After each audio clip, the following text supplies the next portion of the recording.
Welcome to TV African News. Thank you so much for joining us and always being part of us. My name is Nahabe Kajura, but first on the headlines. President Yoweri Kaguta Museveni to address the country on rising commodity prices on Sunday. Ministry of Gender launches Uganda's quadrennial periodic report for the diversity of cultural expression. Science teachers hold their industrial action. In sports today, 5 Ugandan athletes chase medals at 2022 ISF Games in France. Once again, thank you so much for joining us. We start with one of our top stories. Now, President Yoweri Kaguta Museveni will on Sunday evening address the nation on the economic situation in the country. Now, according to Linda Nabusai, the senior presidential press secretary, the head of state's address will be at 8 p.m. Linda Nabusai, the senior presidential press secretary, said on Thursday morning that President Museveni will this Sunday, May 22, 2022, at 8 p.m. address the nation to update Ugandans on the current economic situation, and the address will be broadcast live from Nakasero State Lodge. A number of commodities have seen their prices increase at a terrific speed, a situation which has mainly been attributed to the Russia-Ukraine war that saw fuel and gas prices go up. This has since triggered the rise in prices of many other commodities. Members of the public have on several occasions asked government to intervene in the rising commodity, but their calls have fell on deaf ears. Forum for Democratic Change, Dr. Kizza Besigye, was last week arrested and detained at his own home in Kasangati by police as he started a procession as one of the ways to awaken the public to the dire situation, but also asking government to offer a solution to the rising commodity prices. The Ministry of Finance Permanent Secretary Ramadan Ngobi recently said government will not do anything to caution Ugandans over the skyrocketing commodity prices. He explained that controlling prices can lead to a number of unwanted practices which might have dire consequences for the economy. Nahabe Kajura, Africa Today. Moving on, the Ministry of Gender, Labour and Social Development has revealed that it is working in hand with the public and private partners to encourage the creation of artistic and cultural content to facilitate its access by domestic and international audiences. During the launch of Uganda's quadrennial periodic report at Hotel Africana in Kampala, the minister expressed need for statistics and support of the growth of the sector, therefore emphasizing that the Ministry of Gender, Labour and Social Development through the French Embassy will carry out mapping of the film and music industry to inform programming and planning for the sector. The ministry is developing a cultural management information system which will help in tracking the statistics in the cultural sector and strengthen systems of governance that are key for the creative industry. The report focuses on policies, measures, laws, programs and activities that are relevant to the key priority areas of the convention. The report highlights the current Uganda culture policy context and policy measures that the government has put in place in the last 4 years to provide an enabling environment for the protection and promotion of the diversity of cultural expressions. As a state party, Uganda was under obligation to prepare its first ever quadrennial periodic report, prepared every after 4 years.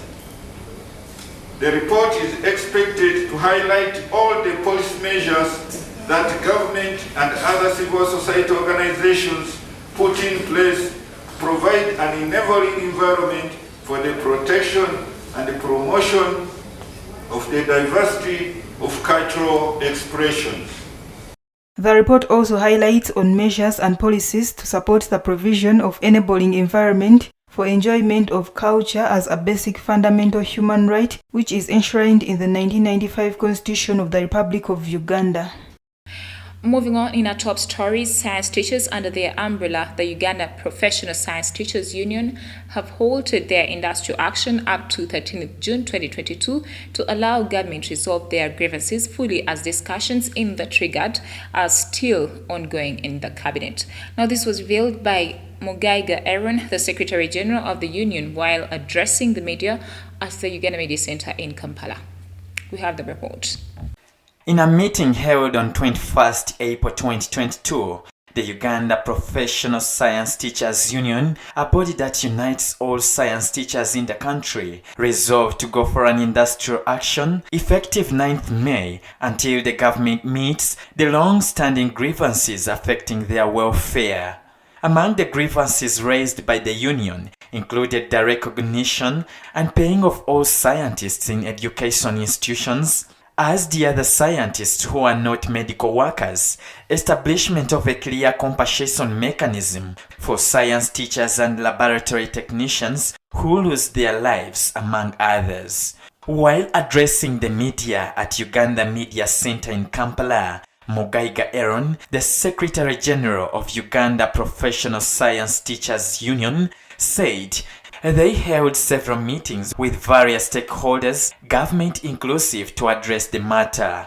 In these meetings, it was agreed that science teachers be paid like other scientists who are non-medical workers in the financial year 2022-2023, effective this July, and this is where the union has best to halt their industrial action until 13th June 2022.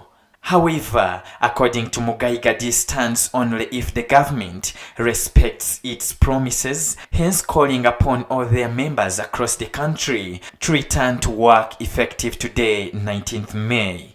Mugimba Dennis, the spokesperson for the Ministry of Education, on the other hand, applauded the science teachers for the step taken. Well, thank you so much, reporter. We take a quick break. We shall come back with the international news.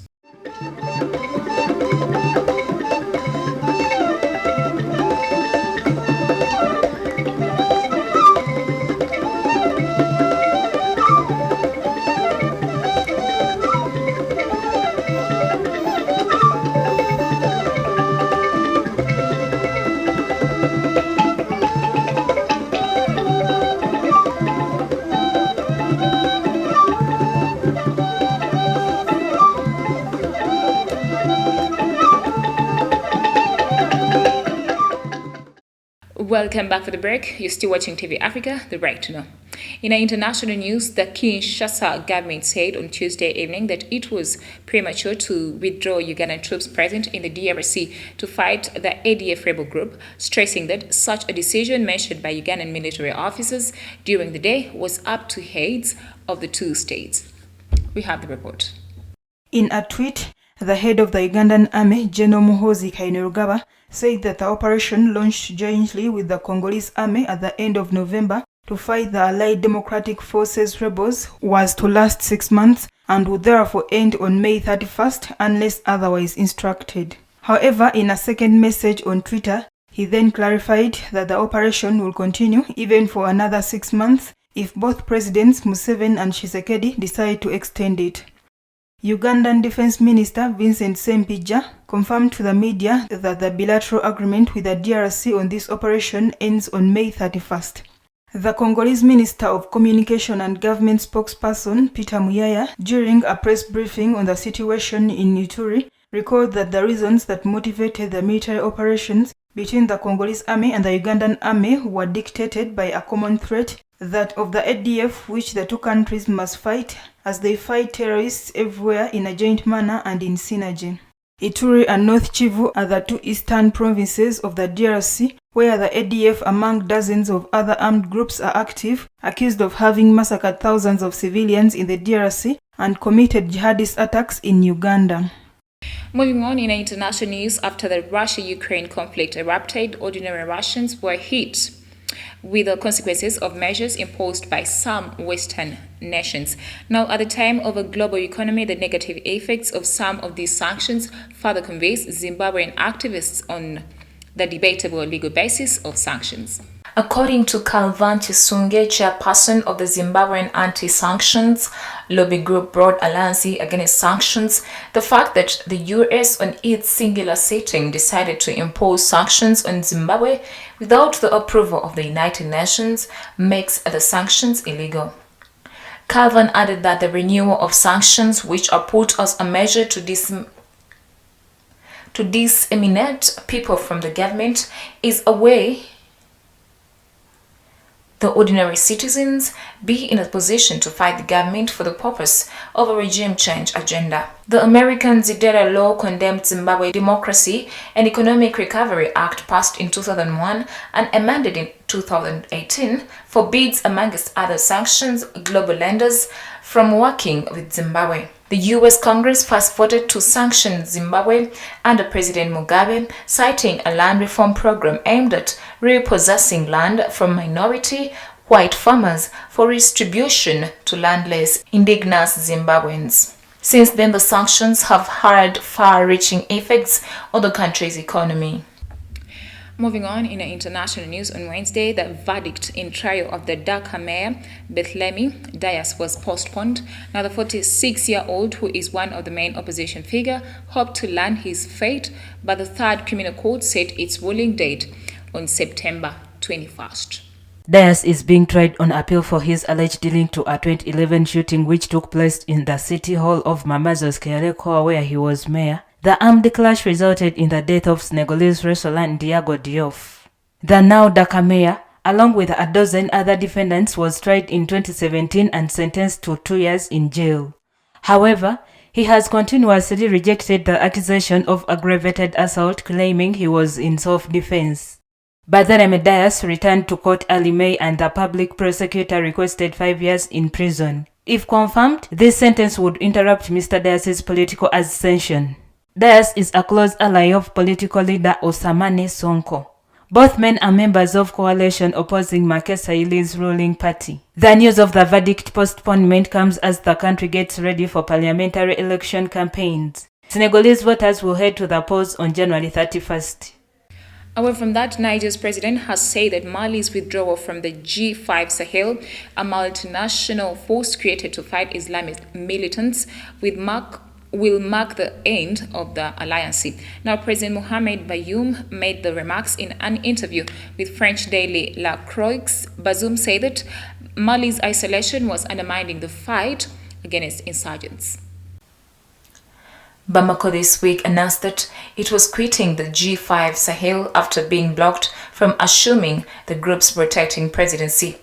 It blamed a state outside the region for trying to foment divisions among the member states. Created in 2014, the alliance, which also includes Mauritania, Chad, Burkina Faso, and Niger, was to help the countries jointly tackle Islamist militants. Since 2020, Mali's ties with former colonial ruler France have continued to deteriorate. This month, Bamako ordered French troops off its soil, prompting condemnation from Paris. President Bazoum also said Mali had not sent troops to secure its part in the free border area, a point in the Sahel where the borders of Burkina Faso, Mali, and Niger meet.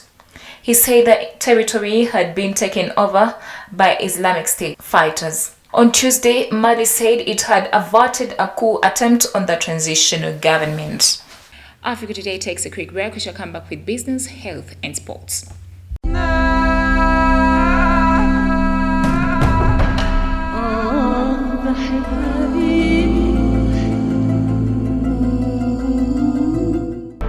Welcome back from the break. You're still watching TV Africa, the right to know. Now, talking matters business, Africa's main oil producers and exporters are meeting in Luanda, the Angolan capital. Now, they are seeking solutions to increase investment in the oil sector and the energy transition.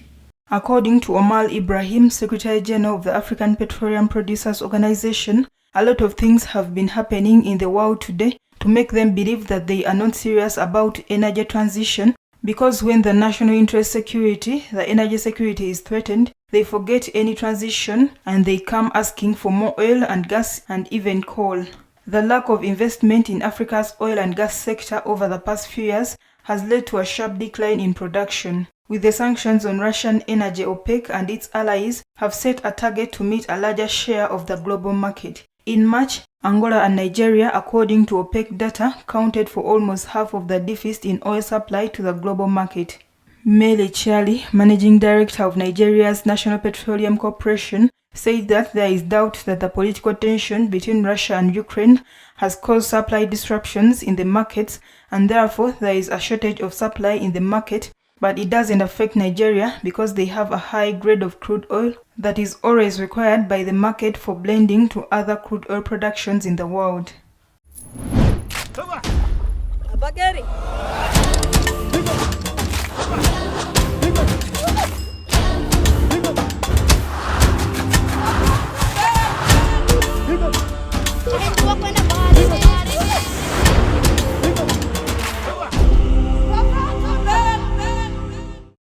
In Africa Today, health operations to try fight 8 miners who have been missing underground in a zinc mine in Burkina Faso for the past month were continuing on Tuesday, now without much hope that they could be brought alive, according to the media sources. The 8 miners, 6 Burkinabe, 1 Zambian and 1 Tanzanian, were trapped on April 16 at the bottom of the Pakawa mine, operated by the Canadian company Trevally Mining, located about 100 km west of Ouagadougou, after heavy rains flooded the underground galleries where they were working 700 meters below ground. Since then, no contact has been made with them, but rescuers are still hoping that they may take shelter in a refugee chamber 580 meters below ground, where survival kits including water, food and medicine are usually stored. Rescuers are working tirelessly to pump out the 165 million liters of water that has flooded the galleries and reached the roof of the chamber, according to the crisis committee set up in Pakoa.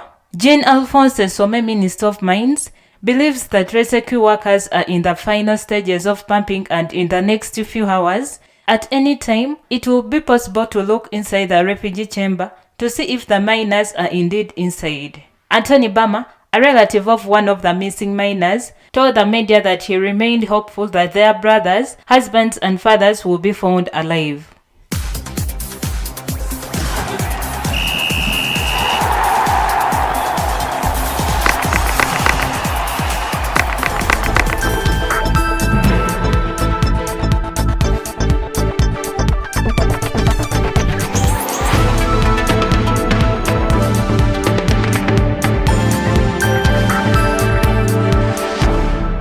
In a sports news today, 5 Ugandan athletes on the under-18 team are vying for medals during their respective finals at the ongoing ISF Games 2022 in Normandy, France. Now, the Ugandans will be among the different athletes in action at the state Helios in Ken. Uganda has already secured a medal in the 3,000 meters race with a silver for Victor Cherotich. Cherotich will also be racing in the boys 1,500 meters final on Friday, 20th May 2022. Maureen Chebet and Priska Akelo shall be racing in the 800 meters final. Raymond Omara is in the 800 meters, Lois Chekwemoi in 2,000 meters, and Abel Chebet in 2,000 meters steeplechase. Other finalists on Friday will include Christine Nyawere in 200 meters and 400 meters, Ibrahim Rajab in 400 meters, and Loisi Chekwemoi in 1,500 meters. Nyawere ran 56 minutes and 64 seconds during Heat 1, with Nigeria's Taiwo Kudoro winning the race with 56 minutes and 40 seconds. Cherotich will be competing in the final of the 1,500 meter boys. He races a stiff challenge. He faces a stiff challenge from Algeria Yassata Hui for 3 hours, 54 minutes and 93 seconds, and Spain's Felix Ronaldo Olivo in 3 hours, 55 minutes and 63 seconds. Cherotich posted 3 hours, 55 minutes and 86 seconds to finish third in the first heat. Meanwhile, the other hope for medals for Uganda is in badminton and swimming. Well, thank you so much for being a low audience from where we started from. Don't forget to subscribe to our YouTube channel. We shall keep updating you. It is TV Africa, the right to know.